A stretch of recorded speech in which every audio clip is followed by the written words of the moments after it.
রাসূল ডাক দিয়ে বললেন, ওমর এবং আলী রাদিয়াল্লাহু তাআলা আনহুমা, আপনারা দুজনের সাথে আমার ওয়াইস আল-কারনীর দেখা হয়ে যাবে। ফারুকে আযম ডাক দিলেন, নবী গো, ওনাকে কিছু বলতে হবে?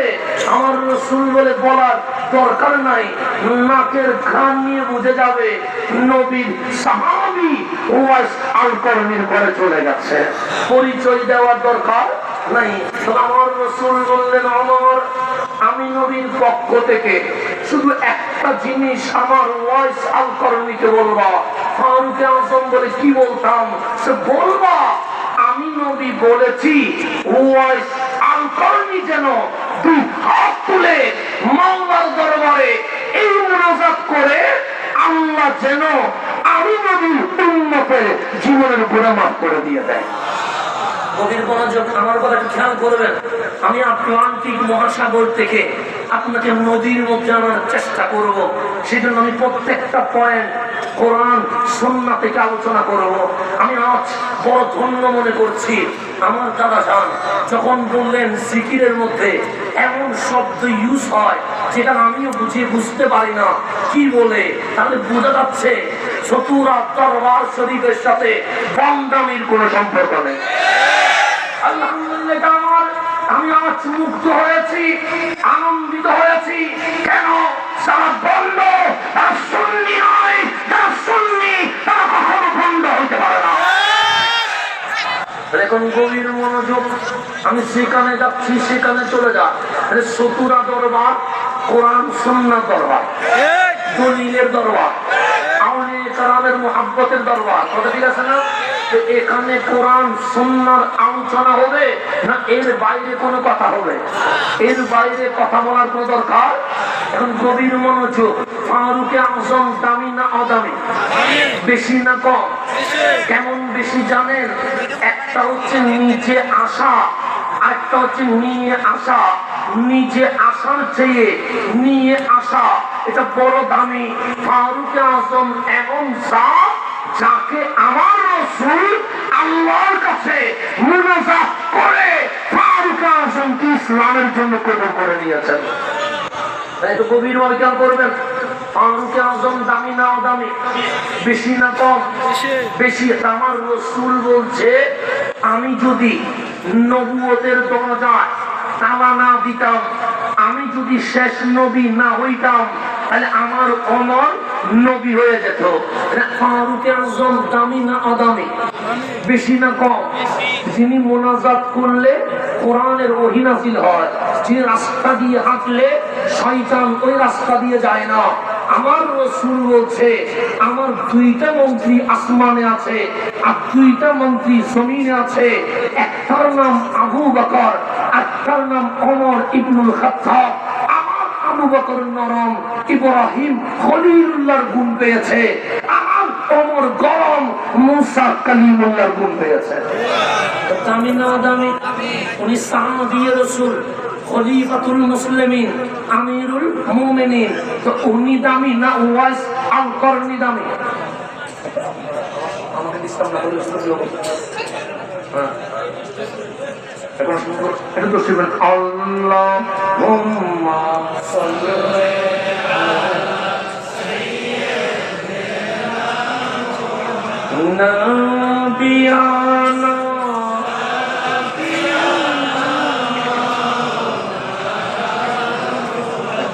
আমার একটা বিনীত অনুরোধ হচ্ছে, আমি মাঝখানে কোনো বিরতি দিতে পারছি না, কারণ হায়াতের বাজেট কখন শেষ হয়ে যাবে আমাদের জানা নাই।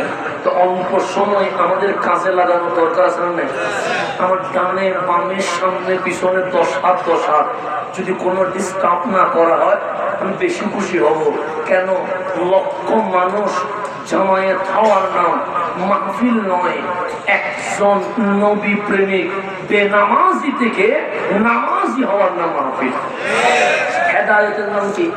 মাহফিল। তো আমাকে হেদায়েতের মাহফিল করার জন্য একটা জায়গা উপহার দিতে হবে যেখানে থাকবে আদব, যেখানে থাকবে শিষ্টাচার, যেখানে থাকবে ভদ্রতা, যার মধ্য দিয়ে আমি অন্তত মদিনাওয়ালার নেতা কামে আপনাদেরকে কিছু কথা বলার সুযোগ হবে ইনশাআল্লাহ। এখন বলেন ফারুকে আজম দামি না দামি? বেশি না কম? বেশি। তাহলে বেশি দামি মানুষ ওয়াইস আল করনির চেয়ে ফারুকে আজম দামি, ওয়াইস আল করনির চেয়ে মাওলা আলী দামি। কেন? আলীর ফয়েজ না পাবলে কেউ অলি হতে পারবে না। কথা ঠিক নেই?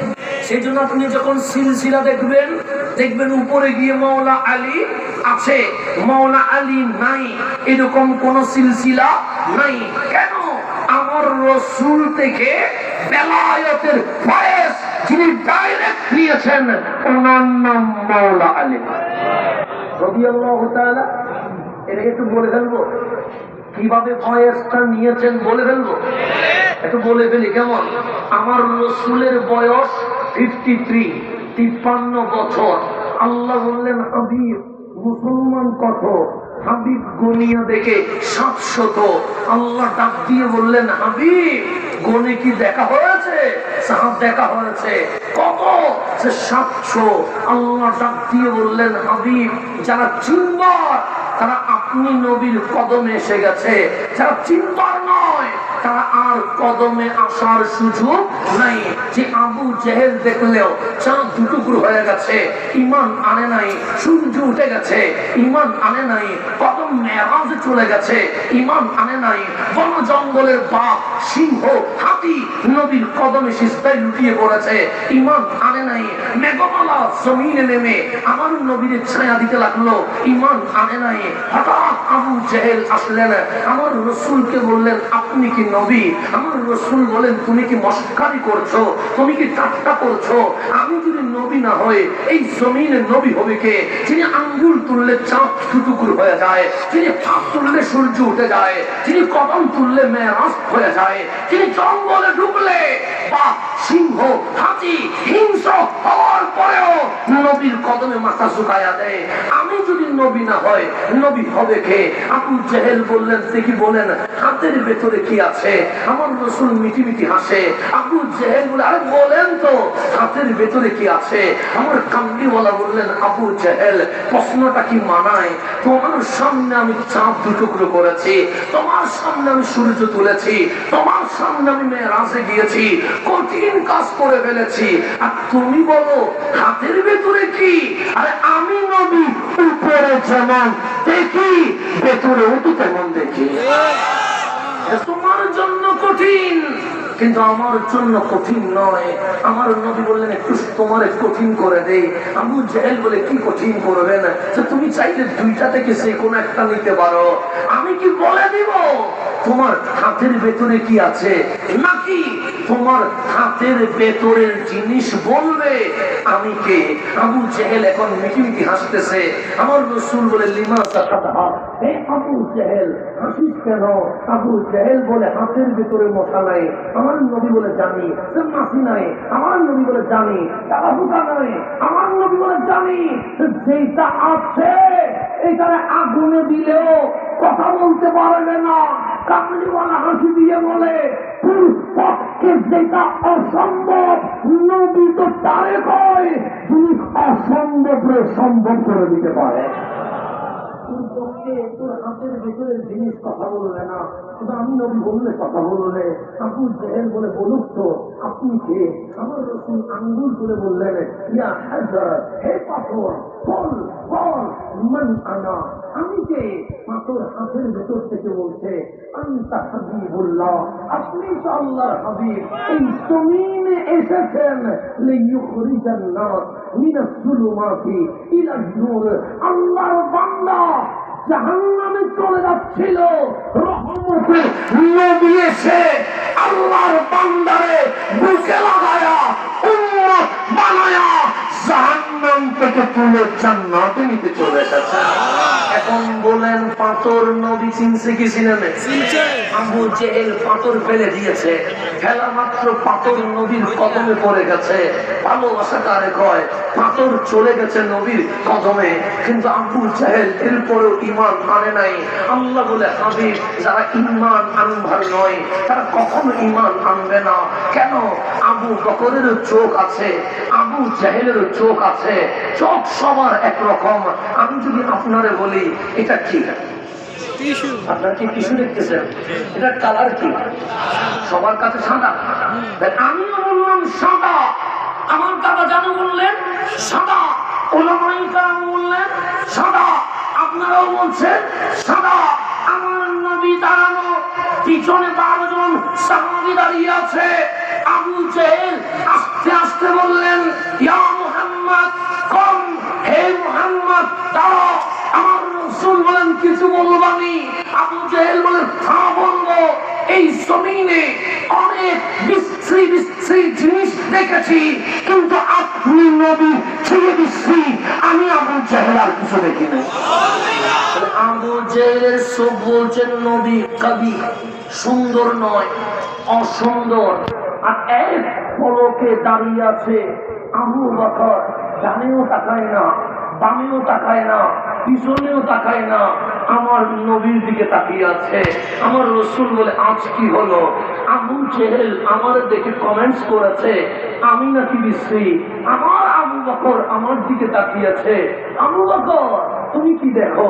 আবু বকর তাকিয়ে বললেন, নবী গো, সূর্যের কিরণ দেখেছি, সুন্দর লাগে নাই। চাঁদ দেখেছি, আমার সুন্দর লাগে নাই। আসমান দেখেছি, আমার সুন্দর লাগে নাই। সবুজ শ্যামল পাহাড় দেখেছি, আমার সুন্দর লাগে নাই।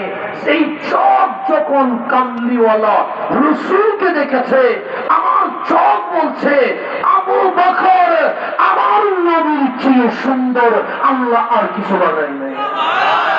সেই জন্য আমার কথা নয়, আমি বললে মানিয়েন না, আমার দাদারাই বললে মানিয়েন না, ওলামায়ে কেরাম বললে মানিয়েন না। আমার রাসূল মসজিদে নববীর মিম্বরে বসা, আরেক মিম্বরে সাইয়্যিদুনা হাসান বিন সাবিত দাঁড়িয়ে আছে। আমার রাসূল বলেন, হাসান কিছু বলবানি?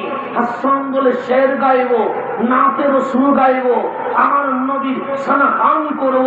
আমার রাসূল বললেন, হাসান তুমি যখন নাতে রাসূল গাও, লা তাখাফ, কখনো ভয় পাইও না, ওয়ালা তাহজান, কখনো টেনশন করো না। কেন? কবি যখন লেখে 4 লাইনে বেঁধে যায়, 8 লাইনে বেঁচে যায়। যেমন আমাদের সুফি প্রফেসর আব্দুল খালেক রহমতুল্লাহ আলাইহির বন্ধুর নাম কবি জসিমউদ্দিন, কবি ফররুক আহমদ। ফররুক আহমদ হচ্ছে আমার দাদা আব্দুল খালেক রহমতুল্লাহ আলাইহি কি মুরিদ। তো ফররুক আহমদ কবিতা লিখতে গেলে মাঝে মাঝে ভাবতে হয় কি হয় না? হয় 4 লাইন পর ভাবে, 5ম লাইন কি হবে, 8 লাইন পর ভাবে, 9ম লাইন কি হবে। আমার রাসূল বলে, হাসান তুমি যখন আল্লাহর শানে হামদে বারি তাআলা গাও, নবীর শানে নাতে রাসূল বলতে থাকো, বাপ্পার দরকার নাই। কেন? তোমার পিছনে জিবরিল দাঁড়িয়ে আছে, তুমি বেঁচে গেলে তোমার জিবরিল সাহায্য করবে। এটা বুখারী শরীফের হাদিস না, আমার হাদিস না। তোমার পিছনে জিবরিল সাপোর্ট দিচ্ছে, তোমার কোনো ভয়। তুমি আটকে গেলে তোমার কানে জিবরিল বলে দিবে। কবিরা বানিয়ে কথা বলে, কিন্তু হাসান বানিয়ে কথা বলার সুযোগ নাই। কেন? হাসানকে সাহায্য করার জন্য আল্লাহ জিবরিল আমিনকে লাগিয়ে দিয়ে দিয়েছেন। হাসান বললেন, নবী গো, আমি আজ নাতে রাসূল গাইব। আমার রাসূল বলেন, তোমাকে আজীবনের জন্য অনুমতি দেওয়া আছে, নতুন করে অনুমতি নেওয়ার দরকার নাই। হাসান বলে, আজকের নাটটা অন্যরকম। আমার রাসূল বলে, কি রকম? সে মিলাদুন নবীর নাট গাইব। আমার রাসূল মিম্বরে বসা, সাহাবায়ে কেরাম বসে আছে। হাসান বিন সাবিত দাঁড়িয়ে বলছে, আজকে মিলাদের নাচ গাইব।